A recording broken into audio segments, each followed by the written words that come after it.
जी जी, अगर मेरी ये खबर, एक तो होता है 100%, भाई मैं 1000% कह रहा हूँ कि भाई वो प्रेग्नेंट है, तो ये वो बंदरिया है कि जिसके आगे डुगडुगी बजाई जा रही है, ठीक है, और ये नाच नाच के दिखा रही है, लोगों को अपनी तरफ माइल कर रही है। अगर जज किसी बंदे का पुत्र होएगा, कोई नस्ली होएगा जिनने अपनी माँ दा हलाली दुध पीता होएगा ना, तो इंसाफ ज़रूर करेगा। अस्सलाम वालेकुम दोस्तों, मैं हूं अरशद में और आप देख रहे हैं मेरा यूट्यूब चैनल सच बात टीवी। दोस्तों मेरे साथ खुरम भाई और अमानुल्लाह भाई, ठाकुर अमानुल्लाह भाई हमारे साथ मिलजुल कर काम करते थे सीमा हैदर केस के ऊपर।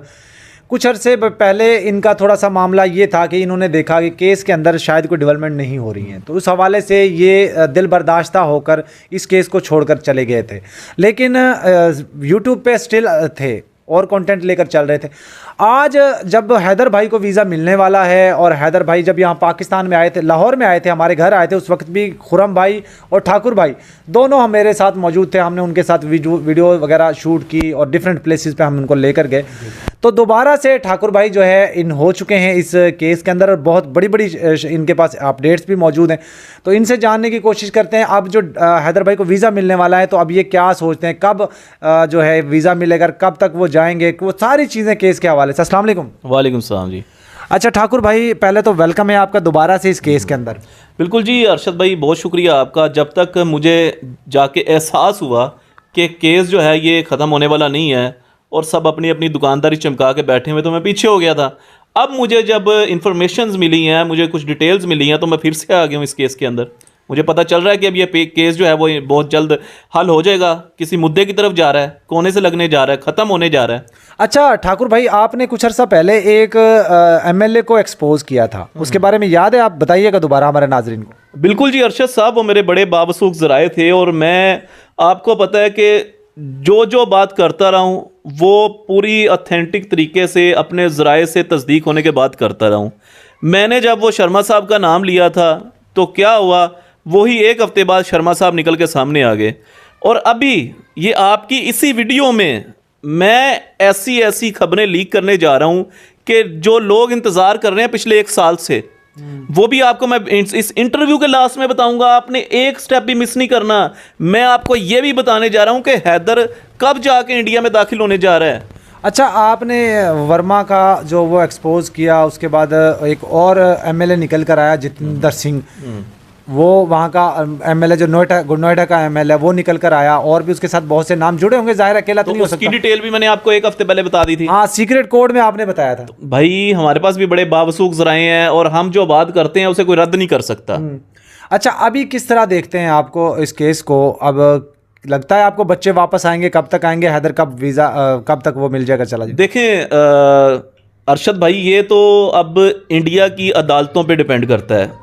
ये मैं आपको बता दूं कि जो गुलाम हैदर है उसके कागजात सारा कुछ रेडी है, सिर्फ स्टैंप लगने की देर है। वो मैं स्टैंप का भी आपको बताऊंगा, अभी नहीं, 1-2 दिन में आपको बताऊंगा कि वो स्टैंप किस डेट को लगेगी, किस डेट को हैदर जो है वो यहाँ से वाघा बॉर्डर से जाएगा भारत में। ये आपको मैं लीक कर दूं कि वाघा बॉर्डर, ये वाघा बॉर्डर हमारे करीब है, यहीं से वो जाएगा, ठीक है।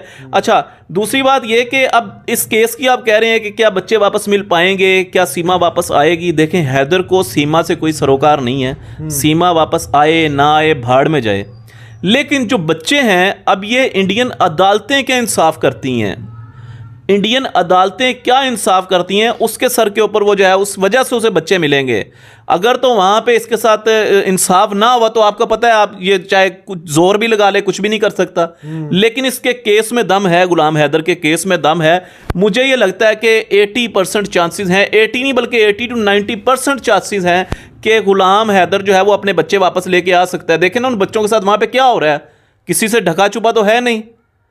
तो अगर अदालतें इंसाफ करने वाली हुई भारत की, मैंने तो बड़ा सुना है कि इंडिया की अदालतें बड़ी इंसाफ करती हैं, ठीक है, तो लेकिन अगर वो अदालतें इंसाफ करने वाली हुई, देखिए अदालतें इंसाफ ज़रूर करेंगी, लेकिन अगर अदालतों को गुमराह ना किया जाए, ये वकीलों के द्वारा, ये पुलिस कर्मचारियों के द्वारा अदालतों को गुमराह किया जा रहा है, वहाँ तक तो पहुँचने नहीं दिया रहा। ना अदालतें सुन रही है, ना नोएडा की पुलिस सुन रही है, इसलिए तो मोमिन मलिक जी केस ट्रांसफ़र करवा रहे हैं। देखिए अरशद भाई, मैं जानता हूं जो आपने बात की है, मैं उससे इत्फाक भी करता हूं। जैसे मोमिन मलिक साहब जो हैं वो इस केस को हरियाणा शिफ्ट करवाना चाहते हैं, ठीक है। लेकिन यहाँ पे मेरा क्वेश्चन एक जो मैं आपके लिए भी हाईलाइट कर रहा हूँ, आवाम के लिए भी हाईलाइट कर रहा हूँ, भाई फिर मुझे ये बताएं, दो वकील जब अदालत में होते हैं, ठीक है, दोनों साइड से लड़ रहे होते हैं, एक जो होता है वो मुल्जिम के साथ होता है, एक मजलूम के साथ होता है, ठीक है। अब लेकिन सवाल ये है कि जो सामने जज और सामने जो निशान बना होता है और बाकायदा तौर पे एक बुक रख के और आंखों पे पट्टी बांधी होती है कि यार यहाँ पे इंसाफ होगा, तो फिर मुझे बताएं कि उसका क्या काम रह गया वहाँ पे, ठीक है। जो जज वहाँ पे बैठा हुआ है उसका क्या काम रह गया, जो तराजू वहाँ पे है उसका क्या काम रह गया है। ये सारे मामलात होते हैं, पुलिस भी बिक जाती है, ठाकुर भाई भी बिक जाते हैं, जज भी बिक जाते हैं। अदालत का एहतराम होता है, अदालत के अंदर जो है, मैं वही तो बोल रहा हूँ कि अदालत के अंदर से इंसाफ मिलेगा। मेरा कहने का मकसद ये था कि देखिए ये तो पाकिस्तान में भी चलता है, अदालतें में पूरी भी दुनिया में चलता है। हाँ, अदालतें भी बिकती हैं, पुलिस भी बिकती है, लेकिन इस तरह नहीं होता कि ओवरसीज के लिए इतना बड़ा रिस्क लेना। आपकी मैं सारी बातों से एग्री कर रहा हूँ, लेकिन अगर वहाँ पे मैं पंजाबी में थोड़ी सी बात कह दूँ, हाँ आप बोले, अगर जज किसी बंदे का पुत्र होएगा, कोई नस्ली होएगा जिनने अपनी माँ का हलाली दुध पीता होएगा ना, तो इंसाफ जरूर करेगा, हैदर नूं दे बच्चे जरूर वापस दिलाएगा। लेकिन अगर कोई 2 नंबर तरीके ना अगे आया होएगा, ठीक है, पैसे दे के अगे आया होएगा, जो पैसे दे विकदा होएगा, तो फिर गुलाम हैदर उत्थे एड़ियां भी रगड़ लेते, उन्हें बच्चे नहीं मिलने होंगे वापस। यहाँ पे इशू पैसों का नहीं है ठाकुर भाई, 2 इश्यूज हैं। देखिए मोमिन मलिक को सीमा, पैसे भी तो लगते हैं ना, सुन लीजिए भाई, सुनिए, गेम है ही सारी पैसों यहाँ की। पे इशू चल रहा है, रिलीजन कार्ड खेला जा रहा है, यहाँ पे हिंदू मुस्लिम खेला जा रहा है, क्योंकि मोमिन मलिक जी केस में विपक्ष में खेल रहे हैं, तो सीमा के लिए वहाँ के लोग ये निकाल कर दिखाते हैं, ये देखो मोमिन मलिक झूठा वकील है, या आतंकवादी है, दहशतगर्द है, ये फलां है, ये ढिमका। यही काम अगर कोई हिंदू यहाँ पे वकील होता तो क्या सीमा इनकी औकात होती किसी की का सीमा उसके खिलाफ वो बोलते? ये मुस्लिम होने की सजा दी जा रही शायद उनको, मोमिन मलिक को। देखें जी, ये भी हो सकता है, मैं अब जाहिरी बात है हम भी वो देखते रहते हैं भारत के अंदर क्या मामलात हो रहे हैं। लेकिन भाईजान एक बात, जो आप पैसों की बात कर रहे हैं, अब मुझे बताएं, ये सारा जो रिलीजन कार्ड खेला जाता है, क्या उसके अंदर पैसा नहीं होता? एक तरफ पैसे का भी फ़ायदा हो रहा होता है, एक तरफ सियासत भी चमक रही होती है। पैसे का किसे फ़ायदा हो रहा है बताएं मुझे आप? सीमा को फ़ायदा हो रहा है। भाई रिलीजन कार्ड किस लिए दिया जाता है? एक तरफ सियासत हो रही है, पॉलिटिशियंस जो है वो उसमें पॉलिटिक्स कर रहा है, और जो मेन बंदा जिसके अंदर यूज़ हो रहा था, जो कार्ड बना होता है, अब सीमा जिस तरह बनी हुई है, तो भाई उन्हें पैसों का फ़ायदा हो रहा है। अच्छा, एक चीज़ और भी बड़ी अहम निकल कर आती है। अब कुछ लोग ये कहते हैं कि मोमिन मलिक बड़ा ज़बरदस्त तरीके से केस को लेकर चल रहे हैं, वीज़ा मिलने वाला है हैदर को और वो जाने वाले हैं, केस ट्रांसफ़र होने वाला है, और अदालतें बिल्कुल खामोश है, और उन्होंने वाज़ह तौर पे कह दिया कि नोएडा पुलिस जो है वो सीमा की ऐसे खिदमत कर रही जैसे उनकी फुप्पो है। क्या कहेंगे? बिल्कुल जी अरशद भाई, आपने बड़ी वो बात ही अजीब सी कर दी है। अब वो पुलिस वालों ने नया नया माल देखा है, लशपश माल देखा है, असल में वो है लशपश नहीं है, ठीक है, उसे कीड़े लगे हुए हैं। अच्छा, उसे जो है ना वो कीड़ों ने चाट लिया हुआ है। अच्छा, ठीक है, पुलिस वालों ने देखा है जनाब नया नया माल है, लश्कर है, तो जनाब उन्होंने फिर उसे पुप्पो कहना ही है, ठीक है, अपना मकसद हासिल करने के लिए कह रहे हैं ना वो। अब वो उसके लिए कोई नया काम है ही नहीं सीमा के लिए। सीमा के लिए तो ये सारा पुराना काम है, पाकिस्तान में करती रही है, भारत में करती रही है, अब फिर उधर कर रही है जाके। अच्छा, ऐसा है कि जब चिड़ियाघर के अंदर नया नया जानवर आता है तो उसको देखने के लिए बहुत सारा इलाका इकट्ठा हो जाता है, ऐसे सीमा को देखने के लिए। देखें आप कभी भी जू में जाए ना, तो सबसे ज़्यादा जो रश लगा होता है ना, वो मंकी के पिंजरे के इर्द गिर्द लगा होता है। जो बंदर होता है ना, वो करतब करके दिखा रहा होता है। तो ये वो बंदरिया है कि जिसके आगे डुगडू की बजाई जा रही है, ठीक है, और ये नाच नाच के दिखा रही है, लोगों को अपनी तरफ माइल कर रही है। उसके अंदर चाहे पुलिस हो, चाहे वकील हो, चाहे आम वहाँ के हिंदुस्तानी हो, लेकिन जो सही लोग नस्ली है ना, वो तो आपको पता ही है, पहले दिन से इसका बाइकआउट किए हुए हैं, ठीक है। तो ये तमाशा लगा के दिखा रही है और पैसे बटोर रही है, शोहरत बटोर रही है बस। अच्छा, लास्ट में ये बता दें, सीमा प्रेग्नेंट है, उसके हवाले से क्या आपके पास तहलका खेज इंकशाफ है?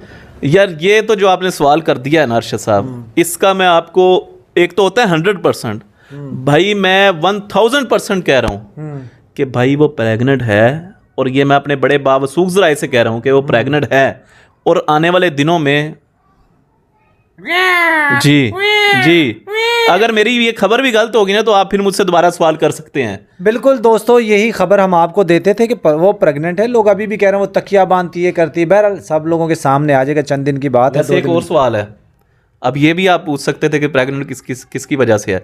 वो लप्पू में तो कोई गुण है ही नहीं। बिल्कुल, लप्पू तो वो तो कह चुके हैं, वो तो है नहीं, किसी और का ही कुकरम है, कोई और ही गलती करके गया। बहरहाल दोस्तों, इसी आशंका के साथ हम आपको सस्पेंस में डाल के जा रहे हैं।